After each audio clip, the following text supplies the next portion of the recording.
Hi friends, welcome back to my YouTube channel Techway. ഇന്നത്തെ video നമ്മൾ share ചെയ്യുന്നത് നമ്മളുടെ ഐഫോൺ ഉപഭോക്താക്കൾക്ക് മാക്രോ ഫോട്ടോഗ്രാഫി മത്സരം ആരംഭിച്ചിട്ടുണ്ട്. അപ്പോൾ അതിൽ ആർക്കൊക്കെ പങ്കെടുക്കാം, അതിൽ എങ്ങനെ ജോയിൻ ചെയ്യാം എന്നുള്ള ഡീറ്റെയിൽ കാര്യങ്ങളാണ് ഇന്നത്തെ വീഡിയോയിൽ നമ്മൾ ഷെയർ ചെയ്യുന്നത്. അപ്പോൾ വീഡിയോ നിങ്ങൾ മുഴുവനായും കാണുക. Let's start.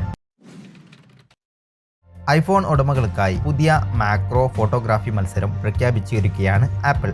ജനുവരി 25-നാണ് ഈ ഒരു മത്സരം സ്റ്റാർട്ട് ചെയ്തത്. ഇനി ഫെബ്രുവരി 16 വരെയാണ് ഈ ഒരു മത്സരം തുടർന്ന് അതുവരെ നമുക്ക് ഫോട്ടോകൾ അയച്ചു കൊണ്ടിരിക്കാമെന്നാണ് ആപ്പിൾ പറയുന്നത്. ഇനി ആർക്കൊക്കെ ഈ ഒരു മത്സരത്തിൽ പങ്കെടുക്കുക എന്ന് ചോദിച്ചാൽ, മാക്രോ മോഡുള്ള 2 ഐഫോൺ മോഡുകൾ കൈവശം ഉള്ളവർക്ക് മാത്രമാണ് ഈ ഒരു മത്സരത്തിൽ പങ്കെടുക്കാൻ സാധിക്കുക. അതായത് മറ്റു ഐഫോണുകളിൽ എടുക്കുന്ന ഫോട്ടോസ് ഒന്നും കമ്പനി സ്വീകരിക്കില്ല എന്നാണ് അവർ പറയുന്നത്. ഐഫോൺ 13 പ്രോ മാക്സ് മോഡലുകളിൽ അവതരിപ്പിച്ച പുതുമകളിൽ ഒന്ന് മാക്രോ മോഡ് ആണ്. ഇത് ഉപയോഗിച്ച് 2 സെന്റിമീറ്റർ അകലെയുള്ള ചെറിയ വസ്തുക്കളുടെയോ അല്ലെങ്കിൽ ജീവികളുടെയോ എല്ലാം ഫോട്ടോ പകർത്താം. പിന്നെ അതിൽ അൾട്രാ വൈഡ് ആംഗിൾ ക്യാമറയാണ് മാക്രോ ഫോട്ടോകൾ എടുക്കാൻ ഉപയോഗിക്കുന്നത്. ഇതിലെ പുതിയ ലെൻസ് ഡിസൈനും അത്യാധുനിക സോഫ്റ്റ്വെയറുമാണ് ഇത്രയടുത്ത് ഫോട്ടോ എടുക്കാൻ സഹായിക്കുന്നതെന്ന് കമ്പനി അവകാശപ്പെടുന്നു. ഈ ഒരു മത്സരത്തിന്റെ പേര് ഷോട്ട് ഓൺ ഐഫോൺ എന്നാണ്. ഈ ഒരു മത്സരത്തിൽ പങ്കെടുക്കണമെങ്കിൽ ആപ്പിളിന്റെ ഏറ്റവും പുതിയ ഫോൺ കയ്യിലുണ്ടായിരിക്കണം. അതായത് ഐഫോൺ 13 പ്രോ മാക്സ്. ഈ 2 ഐഫോൺ മോഡലുകൾ ഉപയോഗിച്ച് എടുക്കുന്ന മാക്രോ ഫോട്ടോസ് നിങ്ങളുടെ ഇൻസ്റ്റാഗ്രാമിലും ട്വിറ്ററിലും പോസ്റ്റ് ചെയ്യുകയാണ് വേണ്ടത്. ഇങ്ങനെ വെറുതെ പോസ്റ്റ് ചെയ്താൽ പോരാ, ഇതുപോലുള്ള ഹാഷ്ടാഗ് ഉപയോഗിച്ച് തന്നെ നിങ്ങൾ പോസ്റ്റ് ചെയ്യണം. അതായത് ഷോട്ട് ഓൺ ഐഫോൺ അല്ലെങ്കിൽ ഐഫോൺ മാക്രോ ചാലഞ്ച്, ഇതുപോലുള്ള ഹാഷ്ടാഗ് ഉപയോഗിച്ച് നിങ്ങളുടെ ഇൻസ്റ്റാഗ്രാമിലോ അല്ലെങ്കിൽ ട്വിറ്ററിലോ നിങ്ങൾ ഇതുപോലുള്ള ഹാഷ്ടാഗ് ഉപയോഗിച്ച് തന്നെ നിങ്ങൾ പോസ്റ്റ് ചെയ്യുക. അതിനുശേഷം ഈ ഒരു മത്സരത്തിന്റെ 10 വിജയികളെയാണ് ഇവർ കണ്ടെത്തുന്നത്. വിജയികളെ സെലക്ട് ചെയ്യുന്നത് ഈ ഒരു മത്സരം ആപ്പിൾ കമ്പനിയുടെ ആയതുകൊണ്ട് വലിയ വിധികർത്താക്കളായിരിക്കും ഈ ഒരു മത്സരത്തിൽ വിജയെ കണ്ടെത്തുക. അങ്ങനെ ഇവർ വിജയെ കണ്ടെത്തിയാൽ അത് പബ്ലിഷ് ചെയ്യുന്നത് apple.com-ലും അതുപോലെ തന്നെ ആപ്പിളിന്റെ ഇൻസ്റ്റാഗ്രാമിലും ആപ്പിൾ ന്യൂസിലും ഇതുപോലുള്ള ഔദ്യോഗിക വലിയ ആപ്പിളിന്റെ അക്കൗണ്ടുകളിൽ പബ്ലിഷ് ചെയ്യും. ഇത്രമാത്രമല്ല, വേറെ കുറച്ച് കാര്യങ്ങളുണ്ട്.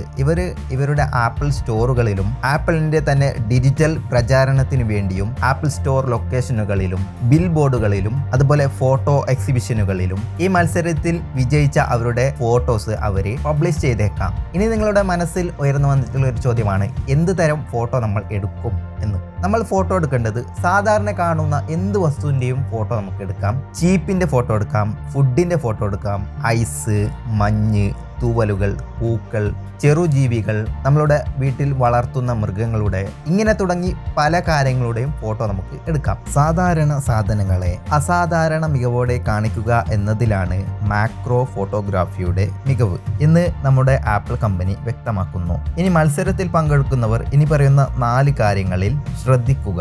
1. ഫോട്ടോ എടുക്കുന്ന വസ്തുവിൻ്റെ അല്ലെങ്കിൽ ജീവിയുടെ വളരെ അടുത്തെത്തി മാത്രം ഷൂട്ട് ചെയ്യുക. നിങ്ങൾക്ക് ഇത് 2 സെന്റിമീറ്റർ വരെ അടുത്തെത്താം. നമ്പർ 2, ഫ്രെയിമിന്റെ ഒത്ത നടുക്കു തന്നെ ഫോട്ടോ എടുക്കുന്ന വസ്തുവിനെ വയ്ക്കുന്നത് നന്നായിരിക്കും. അവിടെയാണ് ഏറ്റവും ഷാർപ്പായുള്ള ഫോക്കസ് ലഭിക്കുക. നമ്പർ 3, നിങ്ങൾക്ക് എവിടെയാണോ ഫോക്കസ് വേണ്ടത് ആ ഒരു സ്ഥലത്ത് കൃത്യം ഫോക്കസ് വേണ്ട സ്ഥലത്ത് തന്നെ ടാപ്പ് ചെയ്ത് ഫോക്കസ് ഉറപ്പാക്കുക. നമ്പർ 4, കൂടാതെ 5x 1x മാഗ്നിഫിക്കേഷൻ ഉപയോഗിച്ച് ഫോട്ടോ എടുത്താൽ കൂടുതൽ കേന്ദ്രീകരിച്ച ഫോട്ടോകൾ ലഭിക്കും. ഇനി പലർക്കും ഉണ്ടാകുന്ന സംശയമാണ്, ഫോണിന്റെ ഏത് ക്യാമറയിലാണ് നമ്മൾ ഫോട്ടോ എടുക്കേണ്ടതെന്ന്. എന്നാൽ ഇവിടെ സംഭവിക്കുന്നത് ക്യാമറ ഓട്ടോമാറ്റിക്കായി അത് വർക്ക് ചെയ്യും. ഈ ഒരു മാക്രോ ലെൻസ് എന്ന ഓപ്ഷൻ ഓട്ടോമാറ്റിക്കായി ഫോണിൽ പ്രവർത്തിച്ച് നിങ്ങൾക്ക് ആ ഒരു ഫോട്ടോ ലഭിക്കും. ഇനി നമുക്ക് ഇതിന്റെ ജഡ്ജിമാരെ കുറിച്ച് നോക്കാം. നാഷണൽ ജിയോഗ്രാഫിക്കായ എക്സ്പ്ലോററും അവാർഡ് ജേതാവുമായ ആനന്ദ് വർമ്മ, ഇത് മുംബൈ കേന്ദ്രമായി പ്രവർത്തിക്കുന്ന ദി ഹൗസ് ഓഫ് പിക്സൽസ് സഹസ്ഥാപകനായ അപേക്ഷ മേക്കർ, സുപ്രശസ്ത കനേഡിയൻ ഫോട്ടോഗ്രാഫർ പീറ്റർ തുടങ്ങിയവരായിരിക്കും വിജയികളെ തിരഞ്ഞെടുക്കുക. Thank you for watching video. ഇഷ്ടമായി തീർച്ചയായും നിങ്ങൾ ലൈക്ക് ചെയ്യുക. നിങ്ങളുടെ ഫ്രണ്ട്സ് ആൻഡ് ഫാമിലിക്ക് വേണ്ടി ഇപ്പോൾ തന്നെ ഈ വീഡിയോ ഷെയർ ചെയ്ത് കൊടുക്കുക. See you next time. By.